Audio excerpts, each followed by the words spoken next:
बच्चों इस वीडियो में बात करूंगा मैट्रिक बोर्ड परीक्षा 2026 जो झारखंड बोर्ड वाली है उसमें विज्ञान में जो रसायन विज्ञान का सेक्शन है रसायन विज्ञान में 5 नंबर वाले क्वेश्चन कौन कौन से आते हैं वो इस वीडियो में हम पूरा डिस्कस करने वाले हैं। और अगर आपने इस वीडियो को पूरा वॉच किया तो निश्चित ही आप यहां से 90% चांस है कि आप 5 नंबर वाले क्वेश्चन यहां से बना के जाओगे।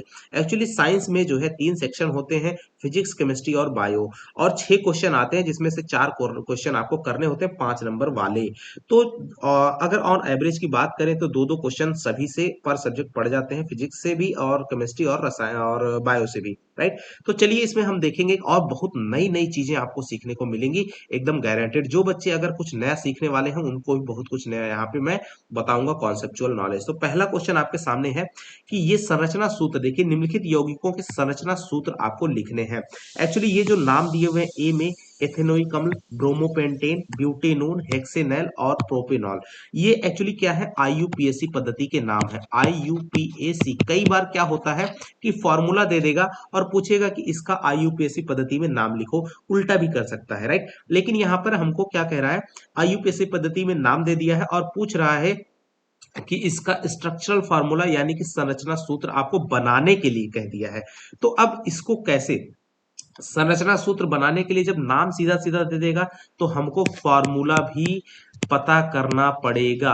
फॉर्मूला जब तक पता नहीं रहेगा तब तक हम स्ट्रक्चरल फार्मूला की तरफ दिमाग भी दौड़ा नहीं सकते हैं। तो कैसे हम स्ट्रक्चरल फार्मूला के लिए जो है फॉर्मूला तैयार करेंगे और बनाएंगे कैसे, वो सारे सिस्टम को जानने के लिए थोड़ा सा हमको आईयूपीएसी पद्धति की तरफ नाम देना पड़ेगा, थोड़ा सा ध्यान देना पड़ेगा। हमने एक चीज पढ़ा था, functional group, functional group, right, functional group. तो उसमें हमने कुछ खास खास फंक्शनल ग्रुप के बारे में पढ़ा था। जैसे मैं यहाँ पे आपको फिर से अगेन देखिए, कीटोन एक फंक्शनल ग्रुप हमने पढ़ा था, क्या इसका नाम था, कीटोन। अब कीटोन की जैसे ही बात करते हैं तो कीटोन, कीटोन जिस फंक्शनल ग्रुप जिसके साथ में जुड़ा होगा उसके साथ में जो फॉर्मूला रहता है वो single bond C double bond O, ये हमारा रहता है, राइट। तो और इसके साथ जो नाम में आता है, नाम में जो ऐड होता है वो क्या आता है, उच्चारण, वो आता है अल, राइट। क्या आता है, सॉरी, कीटोन है तो ओन आएगा, कीटोन है तो क्या आएगा, ओन, याद रखना। कीटोन जैसा इसका नाम है वैसे ही इसका काम है, कीटोन। अब दूसरा बात करते हैं एल्डिहाइड। एल्डिहाइड, एल्डिहाइड जो फंक्शनल ग्रुप है इसका फॉर्मूला बनता है single bond C H O, लेकिन ये सिंगल बॉन्ड नहीं है, ध्यान दे देना। इसको अगर आप और फॉर्मुलेट करोगे यानी इसका संरचना सूत्र लिखने जाओगे तो इस तरह से लिखाता है सी डबल बॉन्ड ओ और इसके साथ सिंगल बॉन्ड में एच जुड़ा रहता है। कहीं ना कहीं इसमें भी एक डबल बॉन्ड आता है, इसमें भी डबल बॉन्ड आता है और इस वाले में भी डबल बॉन्ड आता है। अब हम बात करते हैं एक और फंक्शनल ग्रुप की, कार्बोक्सिलिक अम्ल। कार्बोक्सिलिक, कार्बोक्सिलिक अम्ल, जिसको हम लोग लिखते हैं C double O H single bond के साथ में, लेकिन ध्यान रहे इसमें भी क्या होता है, सी और इस तरह से, और यहाँ सिंगल बॉन्ड ओ और सिंगल बॉन्ड एच और एक डबल बॉन्ड ओ के साथ इस तरह से जुड़ा रहता है। तो ये भी हमको याद रखना, यानी इसमें भी डबल बॉन्ड आता है। अब देखना कैसे सिस्टम से आपको ये सारी चीजें समझ में आएंगी, थोड़ा समय जरूर देना पड़ेगा क्योंकि भाई 5 नंबर की बात है, राइट। अब बात करते हैं एल्कोहल। एल्कोहल, एल्कोहल जो होता है उसमें सिंगल बॉन्ड ओ एच आता है, ये हमेशा single bond O single bond H ही रहता है, यानी इसमें सिंगल बॉन्ड आता है। एक चीज ध्यान रखना, कार्बोक्सिलिक अम्ल में जो नाम आता है वो आता है ओइक अम्ल, ओइक अम्ल। इसी से हम पहचान पाएंगे कि किसमें क्या लगा हुआ है। एल्डिहाइड में क्या आता है, सिर्फ अल आएगा, राइट, एल्डिहाइड में अल, और कीटोन में क्या आता है, ओन, राइट। अब एल्कोहल में क्या आता है, all, all, all, alcohol, methanol, propanol, butanol, right, इस तरह से। अब बात करते हैं, कई बार आपको सिंगल बॉन्ड सी एल लिखा हुआ मिल जाएगा तो इसका मतलब है उच्चारण में क्या आएगा, क्लोरो, राइट। अब सिंगल बॉन्ड अगर बी आर लिखा हो तो इसको हेलोजन ग्रुप भी बोलते हैं, तो इसको हम लोग पढ़ते हैं ब्रोमो, उच्चारण में क्या आएगा, ब्रोमो, क्लोरो, ब्रोमो, तो इतने नाम हमने याद हो गए, राइट। ये फंक्शनल ग्रुप्स हमने देख लिए। अब बात करते हैं कि कैसे, जैसे मान लो एक एग्जांपल के तौर पर इथेनोइक अम्ल है, इसका फॉर्मूला हमको ध्यान में रखना है। या तो याद रखना बड़ा टेढ़ा काम है, इस तरह से हम समझ करके उसको रिमेंबर कर सकते हैं। कैसे? तो देखिए इथेनोइक अम्ल, यहाँ पे नाम क्या है? इथेनोइक। इथेनोइक का अगर हम उच्चारण करें तो ये क्या बना हुआ है? एथेन, एथेन संधि विच्छेद कर दीजिए, प्लस ओइक अम्ल, प्लस ओइक अम्ल, राइट। अब हमको पता है कि ओइक अम्ल का फॉर्मूला क्या होता है? COOH, और इसमें एक डबल बॉन्ड आता ही आता है, इसमें एक डबल बॉन्ड आता है। जाहिर सी बात है, एक चीज और हमने पढ़ा है कि single bond alkane, double bond alkene और ट्रिपल बॉन्ड जो है एल्काइन होता है। सिंगल बॉन्ड रहेगा तो एल्केन का सामान्य सूत्र क्या होता है? CnH2n+2, और डबल बॉन्ड वाले का CnH2n यानी एल्कीन का।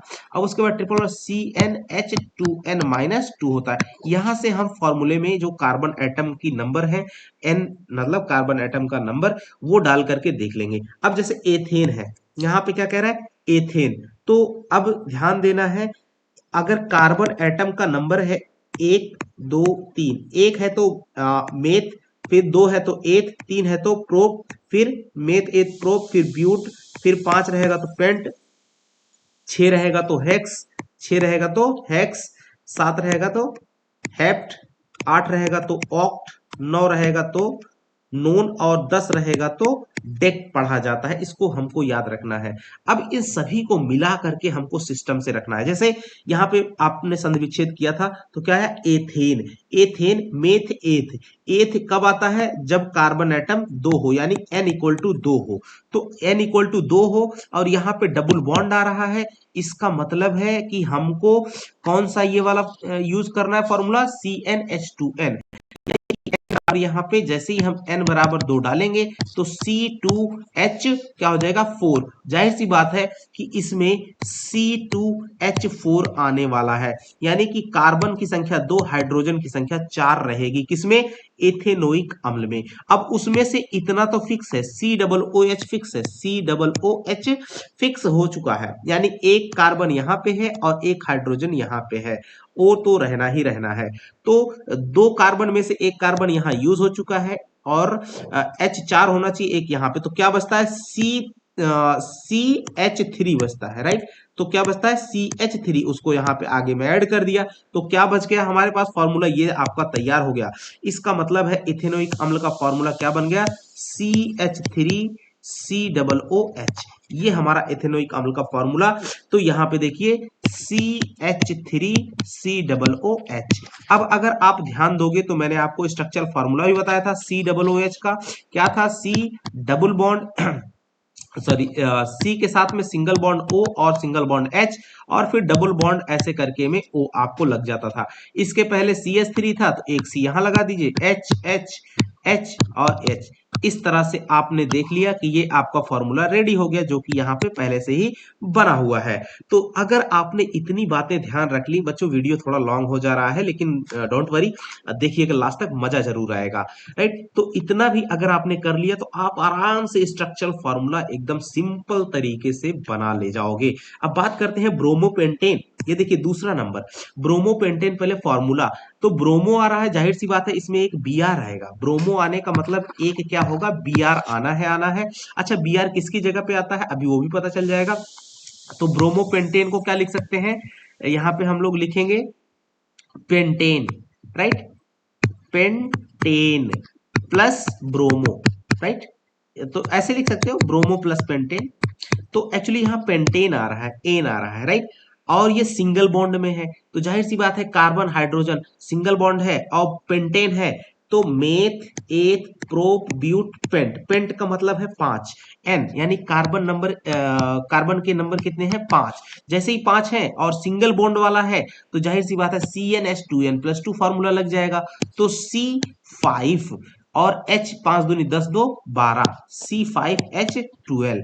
अब ध्यान देना C5H12 यानी कि हाइड्रोजन 12 होने चाहिए, लेकिन यहाँ पे जैसे ही हाइड्रोजन ग्रुप क्या कहता है कि एक हाइड्रोजन को रिप्लेस कर देता है और अपनी जगह ले लेता है, तो जाहिर सी बात है इसमें से एक हाइड्रोजन क्या करेगा, बाहर निकल जाएगा, इसकी जगह कौन आ जाएगा, तो ब्रोमो आ रहा है यानी ब्रोमीन आ जाएगा। तो C5H11 और Br इसका फॉर्मूला बन जाएगा। तो इस तरह से हमने क्या देखा, तो C5H11Br, राइट, सब सिंगल बॉन्ड से हैं, बस एक हाइड्रोजन को हटाया और उसकी जगह पे Br लगाया, एकदम सिंपल सा। तो क्या किया, C, देखिए पांचों को हमने सिंगल बॉन्ड से जोड़ दिया, सारे के साथ में H अटैच कर दिया और एक H को हटा करके उसकी जगह पे Br लगा दिया, तो ये हो गया ब्रोमोपेंटेन। अच्छा, क्लोरोपेंटेन करता तो Br की जगह पे Cl लगा देते, तो ये क्लोरोपेंटेन बन जाता। डियर एकदम सिंपल यही स्ट्रक्चर फार्मूला बन जाता। तो आई होप कि आपको ये दोनों समझ में आ गया होगा। अब बात करते हैं ब्यूटेनोन। तो ब्यूटेन प्लस, यहां लिखेंगे ब्यूटेन प्लस ओन। ओन आता है किसमें, तो हमने यहाँ पे ऊपर में बताया था आपको, ओन किसके साथ में आता है, तो ओन हमारा होता है कीटोन, और कीटोन का फंक्शनल ग्रुप क्या होता है, single bond C double bond O, right. तो अब हम यहाँ पे ऐसे ही यूज कर देने वाले हैं। तो क्या यहाँ पे है हमारा ब्यूटेनोन, ब्यूटेन मतलब meth eth prop but, carbon की संख्या कितनी है, 1 2 3 4, n इक्वल टू कितना है 4। अच्छा, क्या इसमें डबल बॉन्ड आता है, बिल्कुल आता है, single bond C double bond O, यानी कि CnH2n वाला फॉर्मूला अप्लाई होगा एल्कीन वाला। तो n बराबर कितना है, n बराबर 4 है, रख दो, तो C4 और H कितना हो जाएगा 8, यानी कार्बन 4 रहना चाहिए और हाइड्रोजन 8 होना चाहिए, लेकिन ओन इसमें पहले आ रहा है, तो ओन फंक्शनल ग्रुप का फॉर्मूला फिक्स रहेगा, वो बदलने वाला नहीं है। तो ओन मतलब इसको क्या लिखते हैं हम लोग, यहाँ पे देखिए single bond C double bond O, तो यहाँ पे CO ऐसे लिख सकते हो, CO तो रहने ही रहने वाला है, और साथ में अब क्या बचता है, एक CO तो हम इसमें से लिख दिए, एक CO यानी एक कार्बन यहाँ पे यूज हो गया, तो बचता कितना कार्बन है C3 और H8, C3H8CO, इस तरह से हम लिख सकते हैं C3H8CO। तो ये फॉर्मूला एक्चुअली बन जाता है C4H8O, ऐसा भी कहीं कहीं लिखा हुआ मिल जाएगा। तो हमने फॉर्मूला एकदम सिस्टमेटिक वे में पकड़ लिया है।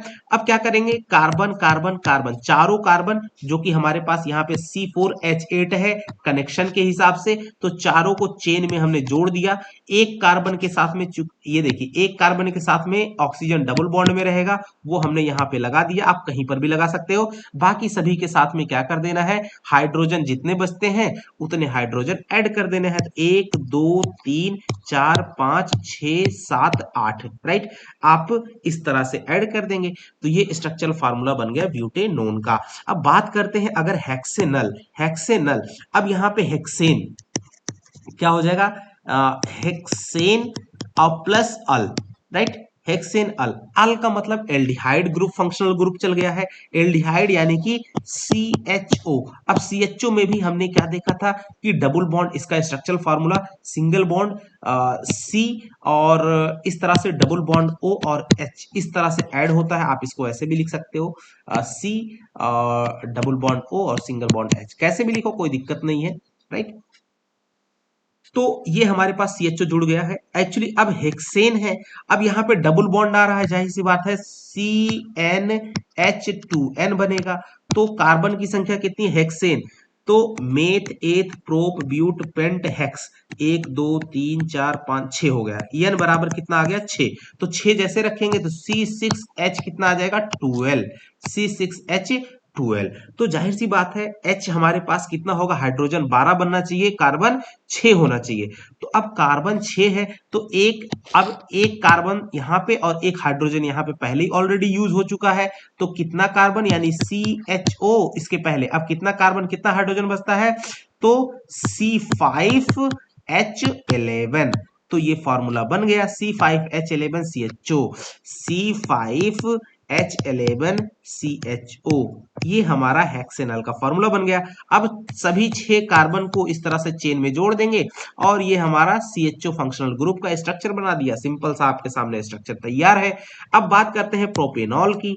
तो अब प्रोपेनॉल की बात करें तो एल्कोहल जिसमें OH फंक्शनल ग्रुप आता है, propane plus all, propane plus all, all आता है तो OH आ जाएगा, OH जुड़ जाएगा, यहाँ पे OH हमने ऐड कर दिया।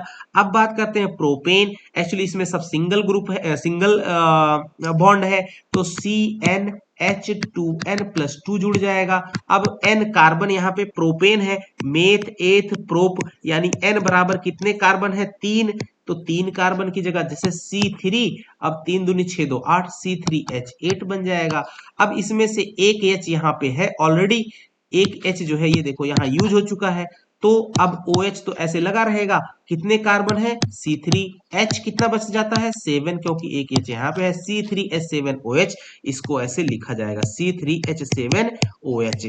तो आई होप कि बच्चों आपको समझ में आ गया होगा, और ये देखिए स्ट्रक्चर फार्मूला इस तरह से, उसको बताने की जरूरत ही नहीं है। अब यहां से आपने एक पंथ दो काज नहीं 3 काज कर लिए, क्या कि फॉर्मूला कैसे जनरेट होता है वो देख लिया हमने, उसके बाद जो है जो फंक्शनल ग्रुप होता है वो देख लिया, स्ट्रक्चरल फार्मूला कैसे बनता है वो देख लिया, तो इन सब चीजों को देख लिया, तो एक क्वेश्चन में 15 मिनट लग गए, लेकिन वो अलग बात है, आपने बहुत कुछ सीख लिया होगा। चलिए अब बात करते हैं दूसरे क्वेश्चन पे बच्चों, कि समजातीय श्रेणी क्या है। देखिए क्वेश्चन नंबर 2 में समजातीय श्रेणी क्या है, वेरी इंपॉर्टेंट क्वेश्चन है, और उसके उदाहरण के साथ में समझाना है, फिर दूसरा सेक्शन में इसका इलेक्ट्रॉन बिंदु संरचना बनाना है, राइट।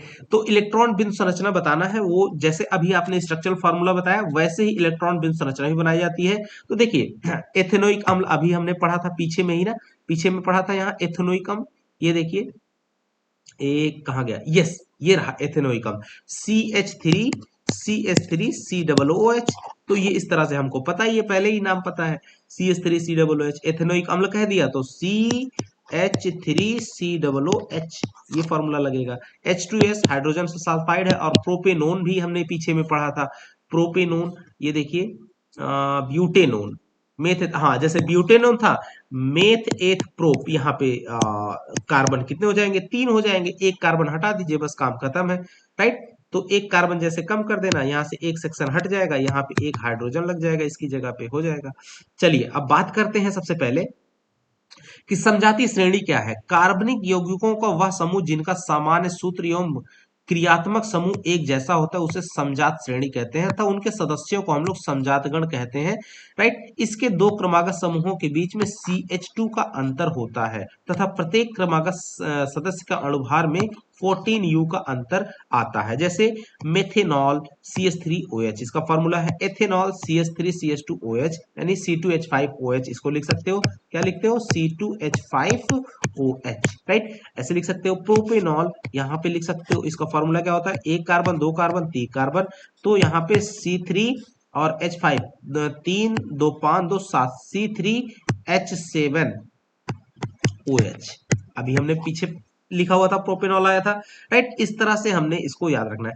अब यहाँ पे सभी में ऑल ऑल ऑल देख रहे हो, एक फंक्शनल ग्रुप यूज हो रहा है, और सबके बीच में CH2 का अंतर है, राइट। मेथेन से इसमें CH2 का अंतर है, फिर इसके बाद इसमें CH2 का अंतर है। इसी तरीके से एथेनोइक अम्ल, अब हमको दूसरे की बात कर रहे हैं, एथेनोइक अम्ल का हमको इलेक्ट्रॉन संरचना बिंदु बताना है। तो जाहिर सी बात है यहाँ पे कार्बन, कार्बन का जो परमाणु क्रमांक होता है वो कितना होता है, 4। अब जब 4 होता है तो 2 कामा 2 इस तरह से लिखा जाएगा। अब ये जो सॉरी यहाँ गलती हो गई, कार्बन परमाणु क्रमांक 6 होता है, 2 कामा 4 इसका इलेक्ट्रॉनिक विन्यास होता है।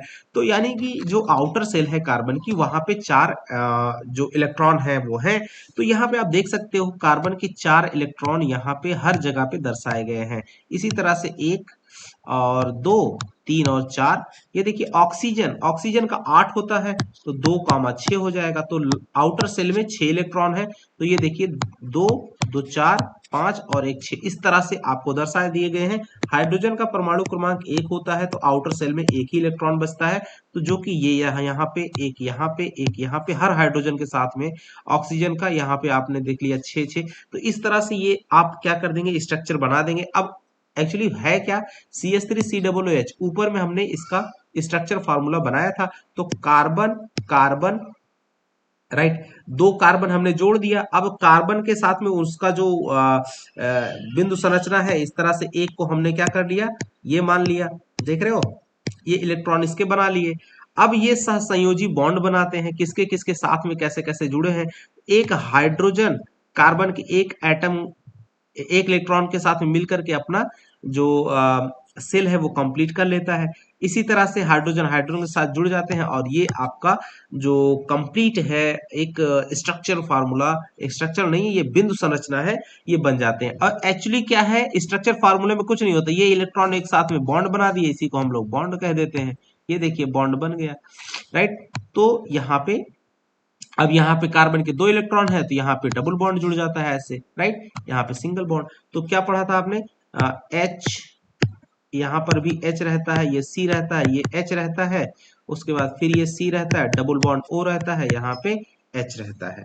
तो इस तरह से हमने देखा कि कैसे आपका बनता है। यहाँ पे सॉरी, यहाँ पे ओ है और यहाँ पे एच है, इस तरह से रहता है, राइट। तो ये हमारा स्ट्रक्चर फार्मूला रेडी हो गया, राइट।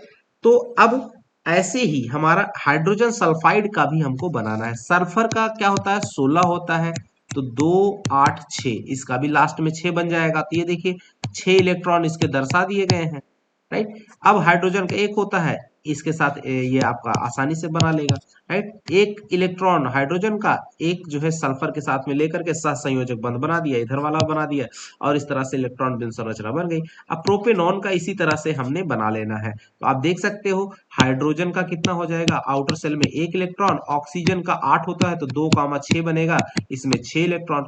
अब इसी तरह से आप जैसे ही इनको बनाइएगा तो अब एक साथ में ये हाइड्रोजन और कार्बन आपस में क्या कर देंगे, जहां 2 हो रहा है वहां पे 2 के साथ में वहां डबल बॉन्ड बनेगा, जहां सिंगल एक एक इलेक्ट्रॉन आपस में साथ संयोजी बंध बना रहे हैं तो वहां सिंगल बॉन्ड बनेगा। बस इस तरह से बना लेना है। चलिए आगे बढ़ते हैं अगले क्वेश्चन की तरफ। तीसरा क्वेश्चन देखिए क्या सिलेक्टेड क्वेश्चन है, ये देखिए, एक ऐसी धातु का नाम लिखिए जो हथेली पर रखने से पिघल जाती है, तो उसका नाम क्या है, पारा। और उसके बाद 2 उभयधर्मी ऑक्साइडों के नाम लिखना है, तो 2 उभयधर्मी ऑक्साइड वेरी इंपॉर्टेंट, इनके नाम है एल्यूमिनियम ऑक्साइड और जिंक ऑक्साइड, राइट। तो अब बात करते हैं आगे। आयनिक यौगिक ठोस अवस्था में विद्युत का चालन नहीं करते हैं, परंतु गलित अवस्था में यानी गले हुए रहते हैं तो जली विलयन के रूप में विद्युत का चालन करते हैं। इसके पीछे का वैज्ञानिक कारण बताना है। तो कई बार आप देख रहे हैं सेक्शन में क्वेश्चन पूछे जाते हैं 5 नंबर वाले केमिस्ट्री के। तो देखिए आयनिक यौगिक ठोस अवस्था में विद्युत का चालन नहीं करते लेकिन जली विलयन के रूप में चालन करते, इसके पीछे वैज्ञानिक कारण है। इतना तो सिर्फ आपको क्वेश्चन लिखना है, क्या कारण है याद रखना है, आयनिक यौगिकों के द्रवणांक, राइट, और क्वथनांक उच्च होते हैं तथा द्रवित अवस्था में या जलीय विलयन में ये विद्युत के सुचालक होते हैं, राइट। तो इस तरह से हमने आंसर लिख देना है। अब बात करते हैं एकदम सिंपल सा अगला क्वेश्चन है, देखिए पारा का एक मुख्य अयस्क का नाम एवं सूत्र। क्या कह रहा है, नाम और सूत्र दोनों लिखना है। तो पारा का जो मुख्य अयस्क है उसका नाम होता है सिनेबार या सिनाबार, यहाँ लिखा हुआ सिनेबार भी बोलते हैं। तो इसका फॉर्मूला क्या होता है, HgS, वेरी इंपॉर्टेंट क्वेश्चन है। इस अयस्क को किस विधि से धातु ऑक्साइड में बदला जाता है।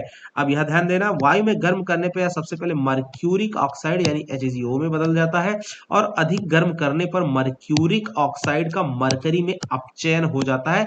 फॉर्मूला यहाँ पे लिखा हुआ है 2Hg, जो कि आपका सॉलिड है, इंटू 3O3 गैस से ये आप यहाँ पे गर्म किया गया, 2HgO सॉलिड बन जाता है और ट्वाइस SO2 बन जाता है। फिर Hg, इसको फिर गर्म किया तो 2Hg हमारा बन जाता है 2Hg, और फिर ऑक्सीजन आपका अलग हो जाता है। तो इस तरह से आपका ये जनरेट होता है, राइट। किस विधि द्वारा ऑक्साइड में बदल जाता है, तो ये आपने देखा। अब बात करते हैं, अब पारा धातु को उसके अयस्क से निष्कर्ष में प्रयुक्त समीकरण को लिखना है। ये जो आपने समीकरण देखा ना, तो वो आपने देखा कि पारा धातु को हमने किस तरह से यहाँ पे निष्कर्षित किया है। तो सबसे पहले हाइड्रोजन सॉरी Hg जो मरकरी है उसको O2 सॉरी या 3O2 लिखा हुआ है, ऑक्सीजन के साथ रिएक्ट करके गर्म कर किया गया तो 2HgO बना है। फिर उसके बाद प्लस 2SO2, राइट। अब उस यहाँ पे देखिए इसका इक्वेशन लिखा गया है कि कैसे पारा को निष्कर्षित किया जाता है। तो HgS सॉलिड्स को गर्म कर देते हैं, 2Hg यहाँ पे I में बदल जाता है। ये I ना होकर के L है यानी लिक्विड स्टेट, और ये गैसियस स्टेट, राइट। तो अब बात करते हैं अगला क्वेश्चन, देखिए ए, कार्बन के दो गुणधर्म कौन से हैं जिनके कारण हमारे चारों ओर कार्बन यौगिकों की विशाल संख्या दिखाई देती है? Very important question. और इसमें सेकंड क्वेश्चन है, साबुन एवं अपमार्जक में तीन अंतर लिखने हैं। तो 3, 2, 5 नंबर का क्वेश्चन है। पहले का आंसर देखिए, कार्बन यौगिकों के विशाल होने के निम्नलिखित दो कारण है। कौन सा?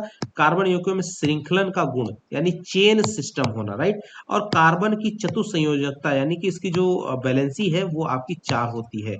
ये दो खास बात है, यानी कि जो श्रृंखलन गुण होता है और दूसरा उसकी संयोजकता का 4 होना, राइट। अब यहाँ पे दूसरा क्या क्वेश्चन था कि साबुन और अपमार्जक में तीन अंतर। साबुन, पहला कि यह उच्च वसा अम्लों का सोडियम लवण होता है। दूसरा, इसका आयनिक सिरा सिंगल बॉन्ड सी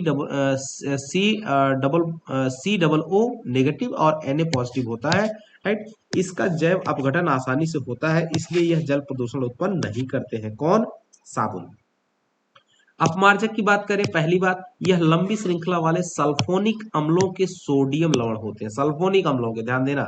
इसका आयनिक सिरा SO3 माइनस और Na प्लस, राइट, होता है, या फिर SO2 माइनस Na प्लस होता है। तो ध्यान देना, इसका जैव अपघटन नहीं होता, इसलिए ये जल प्रदूषण उत्पन्न करते हैं। ये जैव अपघटन इनका नहीं हो पाता, इस वजह से ये क्या करते हैं?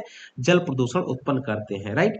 अब बात करते हैं ये क्वेश्चन नंबर 5वां जो कि यहाँ पे रखा हुआ। कई बार फिगर के हिसाब से आपको क्वेश्चन पूछ लिए जाते हैं, जैसा कि यहाँ पे दिखाया गया है। दिए गए चित्र में तांबे का विद्युत अपघटनी परिष्करण को दिखाया गया है। यहाँ पे 1, 2, 3, 4, 5 इनका नाम बताना है। इस प्रयोग को दिखाया गया है, यहाँ पे सबके नाम बताने हैं।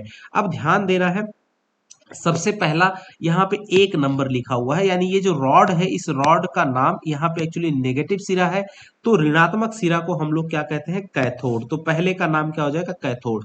और यहाँ धनात्मक सिरा है, धनात्मक सिरे को 2 नंबर पे, तो 2 नंबर क्या है? एनोड। ध्यान दे देना, कैथोड हमारा ऋणात्मक सिरा कहलाता है और एनोड हमारा धनात्मक सिरा कहलाता है।